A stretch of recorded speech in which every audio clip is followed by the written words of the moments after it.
I should have known something was wrong when Derek started coming round more often. For the past year, maybe longer, he'd been stopping by the house 3-4 times a week. He'd mow the lawn without me asking, fix the loose gutter, repaint the porch railing. At first I thought it was grief, his way of honouring his father's memory by keeping up the house the way Tom always had. My daughters Melissa and Rachel both called it sweet during our Sunday phone calls, though neither of them had visited since the funeral. They had their own families, their own problems. I understood. I never complained, but Derek was different. Derek was here. "Mum, you shouldn't be living in this big house alone," he'd say, sitting at the kitchen table with a cup of coffee I'd made too weak, the way he liked it. "It's too much for you, the stairs, the yard work, the bills." He wasn't wrong. The house was too much. 3 bedrooms, a basement. I hadn't entered in months, a backyard that stretched all the way to the chain link fence separating our property from the Kowalskis next door. Tom and I bought it in 1982 for $63,000. Now it was worth at least $400,000, maybe more.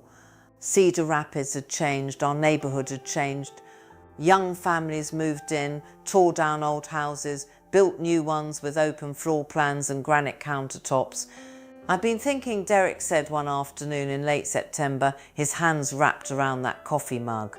What if I took over the house? You could move into one of those nice senior apartments downtown, the ones with the shuttle service and the community room. You'd have friends, activities, you wouldn't have to worry about anything. It sounded reasonable, it sounded loving. "And you'd live here?" I asked. "Yeah, keep it in the family, fix it up a little, maybe start a family of my own here someday." Derek was 36 and unmarried. He'd had a girlfriend a few years back, Angela I think her name was, but that ended badly. He worked as a regional manager for a logistics company, made decent money, drove a newish Toyota Camry.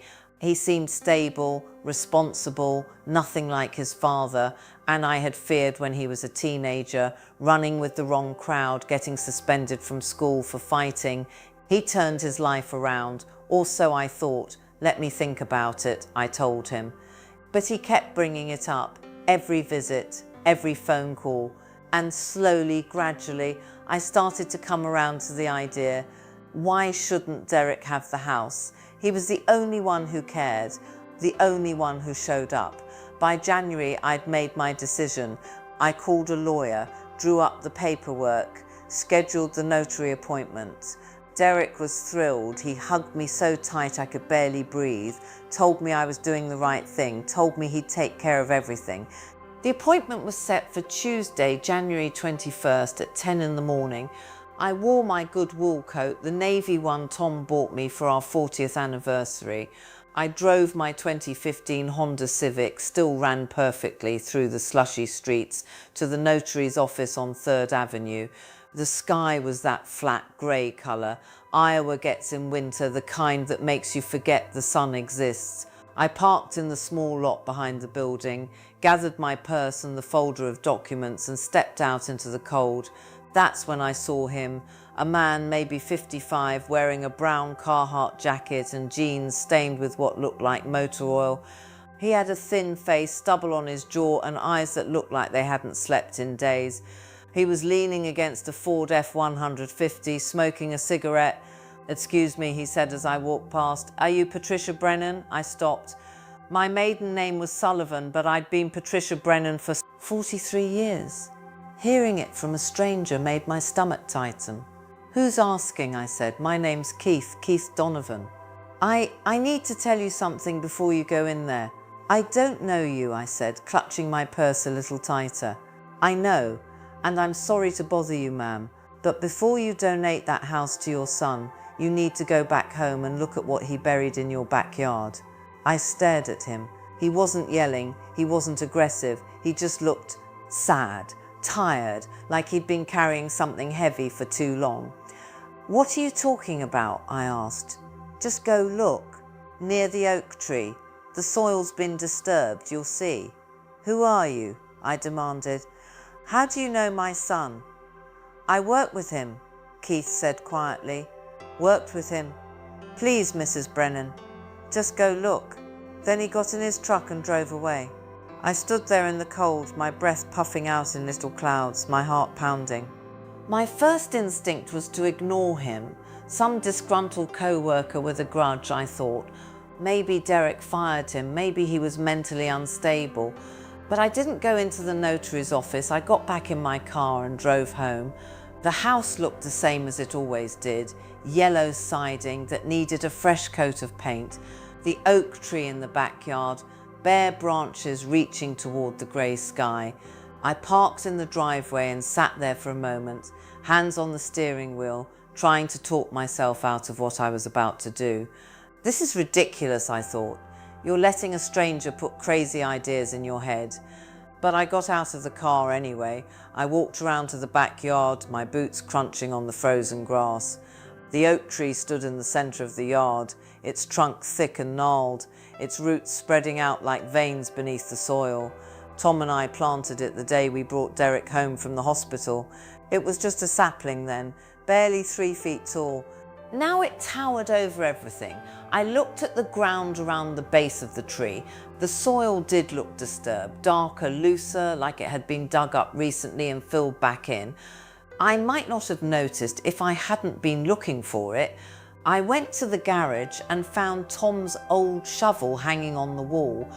It was rusty, the wooden handle worn smooth from years of use. I carried it back to the tree and stood there for a long moment, feeling foolish.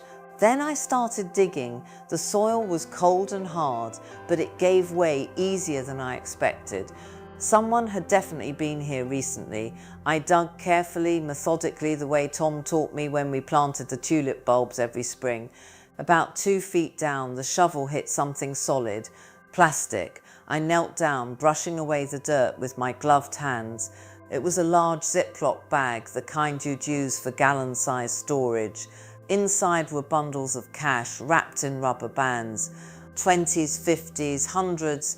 My hands were shaking as I pulled it out. There was another bag beneath it, and another, and another. By the time I'd unearthed them all, there were 7 bags, each stuffed with cash. I sat back on my heels, staring at the pile, my mind racing. How much money was this? 10,000, 20 more? Why would Derek bury money in my backyard? I heard a car door slam. I looked up, my heart stopping. Derek's Camry was in the driveway. He was home early. I barely had time to shove the bags back into the hole and kick dirt over them before Derek came round the side of the house. "Mum," he called, "what are you doing out here?" I stood up, brushing the dirt off my knees, trying to keep my voice steady. "Just looking at the tree. Thought I saw some damage on the trunk." He walked closer, his eyes scanning the ground, the shovel in my hand. "With a shovel? I thought maybe an animal was digging around the roots," I said. "You know how the raccoons get." He stared at me for a long moment, then he smiled. "You worry too much, Mum. Tree's fine, come on, let's get you inside. It's freezing out here." He took the shovel from my hand and led me back toward the house, his arm around my shoulders. I let him, but my mind was screaming. That night I couldn't sleep. I lay in bed staring at the ceiling, listening to the house settle around me. Derek had stayed for dinner, leftover pot roast I reheated, and talked about his plans for the house. He wanted to redo the kitchen, replace the old appliances, maybe knock down the wall between the living room and dining room to create an open concept. "It'll increase the value," he said, "make it more modern." I nodded and smiled and said it sounded wonderful, but all I could think about was the money buried under the oak tree. At 2 in the morning, I got up, put on my robe and went downstairs to the kitchen. I made myself a cup of tea and sat at the table, the same table where Tom, and I used to sit every morning reading the newspaper and planning our days. I needed answers. I picked up my phone and called the logistics company where Derek worked. It was the middle of the night, so I got the automated voicemail system. I navigated through the menu until I found the employee directory and searched for Keith Donovan. There was no Keith Donovan listed. My stomach dropped. The next morning I drove back to the notary's office. The same parking lot, the same grey sky, but this time I wasn't there to sign papers. I went inside and asked the receptionist if she'd seen a man in a brown Carhartt jacket, someone who might have been waiting in the parking lot yesterday. "Oh, Keith," she said. "Yeah, he's here a lot, does odd jobs for us. Ploughing, landscaping, that kind of thing. Nice guy." "Why? Do you have his phone number?" I asked. She hesitated. "I'm not supposed to give out personal information." "Please," I said. "It's important." Something in my voice must have convinced her. She wrote down a number on a post-it note and handed it to me. I called Keith from my car. He answered on the second ring. "Mrs. Brennan," he said. Not a question. He'd been expecting me. "Who are you?" I asked. "And how do you know about the money?" There was a long pause. "I need to meet with you," he said finally. "Somewhere your son won't see us." We met at a diner on the south side of town, far from my neighbourhood, far from anywhere Derek might accidentally see us. It was called Rosie's, one of those old-fashioned places with red vinyl booths and laminated menus that hadn't changed since 1995. The coffee was terrible, but it was warm, and that was all that mattered. Keith was already there when I arrived, sitting in a corner booth with his back to the wall. He looked even more tired than he had in the parking lot, like he hadn't slept since our first encounter.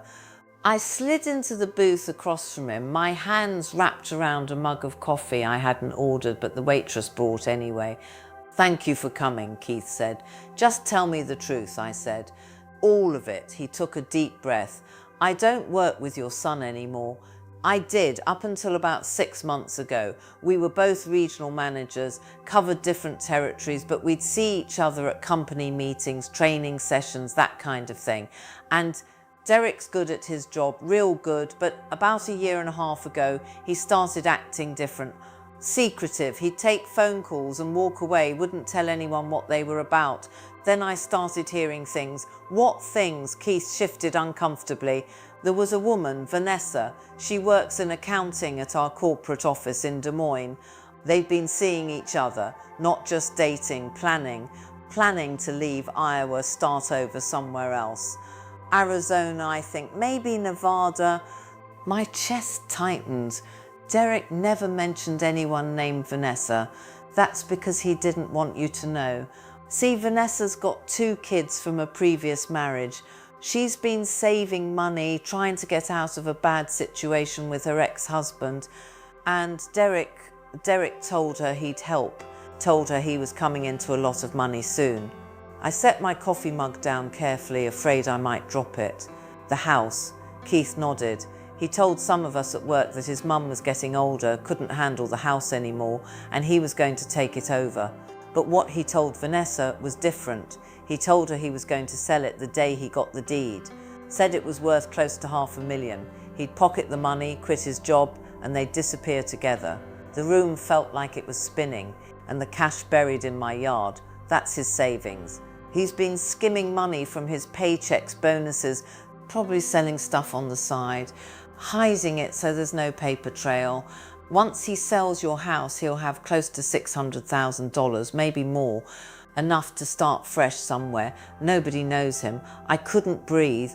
And leave me with nothing. Yeah, Keith's voice was quiet. "Leave you with nothing? Why are you telling me this?" I asked. "If you don't work with him anymore, why do you care?"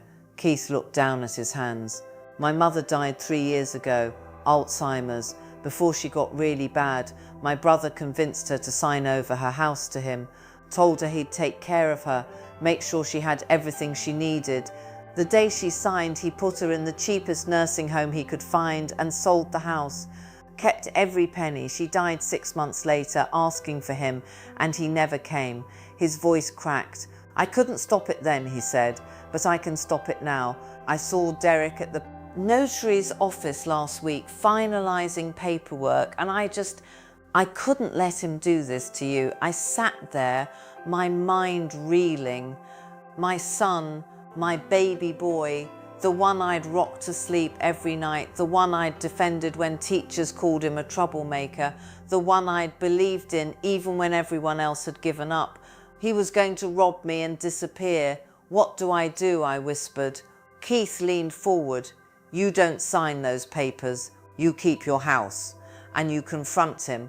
I didn't go home that night.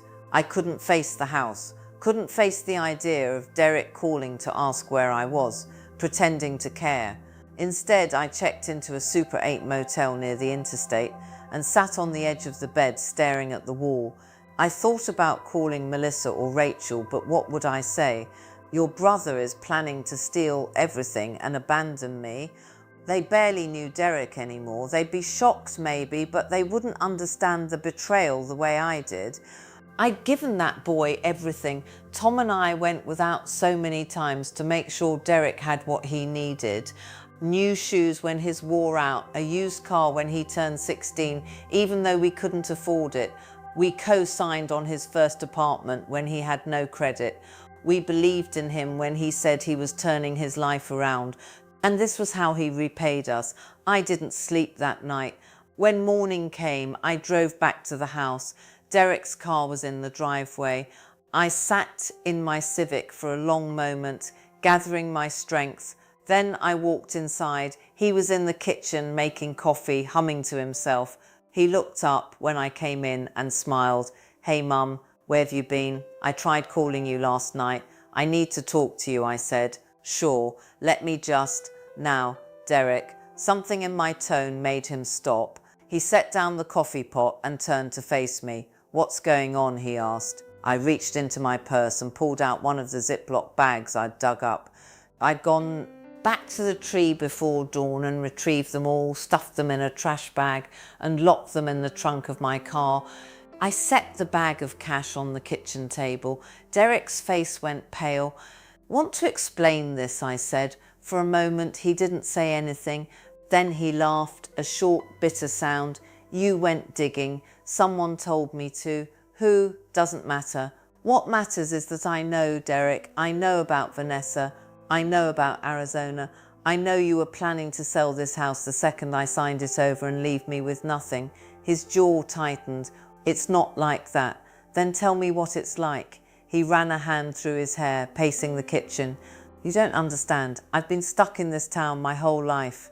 Stuck in a job I hate. Stuck taking care of everyone else's problems. I deserve a fresh start. So you were going to steal from me? It's not stealing, he shouted.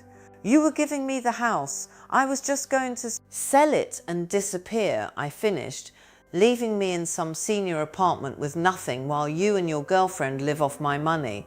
She's not just some girlfriend, Derek said. I love her and she needs help. Her ex is a piece of garbage and her kids. What about me? I said, my voice breaking. What about your mother? Derek looked at me and for the first time I saw something cold in his eyes, something I'd never seen before. You'll be fine, he said. Melissa and Rachel can help you. They've got money. They have their own families. So do I, Derek said. Or I will. And I'm not going to let this house, this town, this life hold me back anymore. I stared at my son and I realized I didn't know him. Maybe I never had. Get out, I said quietly. What? Get out of my house. Now, Mum, I said, get out. Derek stared at me for a long moment. Then he grabbed his jacket and walked out, slamming the door behind him. I sank into a chair at the kitchen table and cried for the first time since Tom died. The next few weeks were a blur. I changed the locks. I called a lawyer and had the transfer paperwork destroyed. I opened a safety deposit box at the bank and deposited the cash Derek had buried, $63,000 it turned out. Derek called me 17 times in the first 3 days.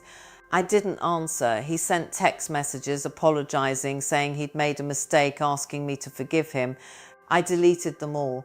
Melissa and Rachel both called after Derek reached out to them, spinning some story about how I was being unreasonable, how I was pushing him away. I told them the truth, all of it. Rachel cried. Melissa was furious. They both wanted to fly home, but I told them not to. This was something I needed to handle myself. Keith checked in on me once, calling to make sure I was okay. I thanked him for what he'd done, for having the courage to tell me the truth when no one else would. My mum would have wanted someone to do the same for her, he said. By March, I'd made a decision. I wasn't going to let Derek's betrayal destroy me. I wasn't going to sit in this house drowning in anger and grief. I was going to live. I sold the house, but on my terms. I found a young couple, newlyweds with a baby on the way, who reminded me of Tom and me 43 years ago. They didn't have much money, so I sold it to them below market value, enough to give them a chance. With the money from the sale and Derek's hidden cash, I bought a small condo near downtown Cedar Rapids. It has 1 bedroom, a little balcony overlooking the river, and enough space for me and the life I'm building. I volunteer at the public library now, 3 days a week. I've made friends, real friends, not just people who need something from me. I take a watercolour painting class on Thursday evenings. I'm learning to live for myself. Derek sent me a letter last month. It came to my old address and the new owners forwarded it. He's in Phoenix now, working construction. He didn't mention Vanessa. He said he was sorry that he'd made mistakes, that he hoped someday I could forgive him. I haven't written back. Maybe someday I will. Maybe someday I'll be able to look at my son and see the boy I raised instead of the man who tried to steal my life. But that day isn't today. Today I'm sitting on my balcony watching the sun set over the Cedar River, a cup of tea in my hands. The sky is streaked with pink and orange and the air smells like spring. I think about the oak tree sometimes, the one Tom and I planted the day Derek was born. I wonder if the new family will take care of it, if their children will climb its branches the way I always imagined grandchildren might. But that tree doesn't belong to me anymore, and neither does the pain of what Derek did. I've learnt that you can love someone with all your heart and still have to let them go. You can grieve the person you thought they were while accepting the truth of who they are. And you can start over, even at 67, even when you thought your life was already written. The sun dips below the horizon and the first stars appear in the darkening sky.